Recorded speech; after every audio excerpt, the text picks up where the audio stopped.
পানাগড়ে বৃষ্টির জমা জলে দুর্বিষহ জনজীবন। দীর্ঘদিন ধরে নোংরা জলের মধ্যে দিয়ে যাতায়াত করছেন এলাকাবাসী এবং এলাকাবাসীর দাবিতে নিকাশির কাজ শুরু পশ্চিম বর্ধমান জেলা পরিষদে। দুর্গাপুরের কাঁকসার পানাগড় দক্ষিণ ক্যানেল পার এলাকার খুশির হাওয়া।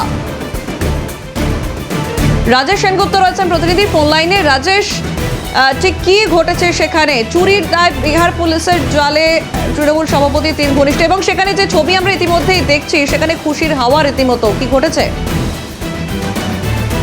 যেটা হচ্ছে যে এই বৃষ্টি নামে এলাকার মানুষের কাছে, অর্থাৎ পানাগড় যে দক্ষিণ ক্যানেল পার এলাকা, সেই ক্যানেল পার এলাকার মানুষের কাছে কিন্তু আতঙ্ক একটা অন্য কারণ হয়ে দাঁড়িয়েছিল। কারণ জমা জলে কিন্তু এলাকার মানুষের প্রচন্ড অসুবিধা হতো। এই জমা জল যাতে না হয় তাহলে এরপরে কিন্তু সেই পশ্চিম বর্ধমান জেলা পরিষদের থেকে কিন্তু এখানে ড্রেন তৈরি কাজ শুরু হলো, বড় নিকাশি নালা তৈরি কাজ শুরু হলো এবং বৈশাখী বন্দ্যোপাধ্যায় যিনি রয়েছেন ওখানকার শিক্ষা পরিষদ জেলা পরিষদের, তার হাত দিয়ে কিন্তু এই কাজের সূচনা হলো। স্বাভাবিকভাবে এই যন্ত্রণা থেকে এবার মুক্তি পাওয়া এলাকার মানুষ কিন্তু এখন স্বাভাবিকভাবেই খুশি, কারণ এই এলাকা হচ্ছে অত্যন্ত জনবহুল এলাকা এবং বিভিন্ন হাসপাতাল রয়েছে এবং সেই সূত্রে কিন্তু এটা কিন্তু একটা বড় পদক্ষেপ বলে এলাকাবাসীর দাবি। বেশ, ধন্যবাদ রাজেশ।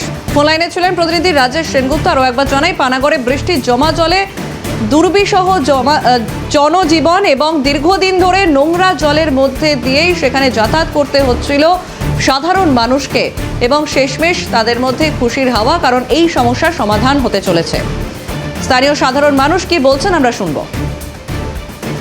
আমাদের দুটো বিল্ডিংয়ের মাঝখান দিয়ে দেখবেন একখানা বাজার থেকে একটা ড্রেন এসছে। তো এই ড্রেনটাতে অ্যাকচুয়ালি আলটিমেট আউটফল ছিল না। বছরে বেশিরভাগ সময়, বিশেষ করে বর্ষাকালে জলটা জমে যেত। ওই ঘন ঘন ড্রেনটাকে তুলে স্ল্যাব তুলে পরিষ্কার করতে হতো। পরিষ্কার করতাম, তাও জলটা যেহেতু আমরা লায়ন্স ক্লাবের পক্ষ থেকে একটা দরখাস্ত করেছিলাম। তো আমি খুব অবাক হয়েছি যে এত তাড়াতাড়ি এটা কার্যকর হবে, এটা আমরা ভাবি। এই লায়ন্স ক্লাব থেকে একটা প্রপোজাল ছিল যে এখানে একটা ড্রেন আর কি, ওটা ঠিক করে ছিল না আর কি। তো মানে ও ড্রেনটা না থাকার জন্য এই আশেপাশে যত এলাকা আছে, যত নোংরা জল সব কিন্তু রাস্তার উপর দিয়ে যেত এবং মানুষের বর্ষাকালে, যেহেতু এই বছরে বর্ষাটা বেশি হয়েছে, ভোগান্তির চূড়ান্ত থাকে সেই জায়গায় আবেদনের কারণে এই ড্রেনটা আজকে সব ওপেনিং হয়ে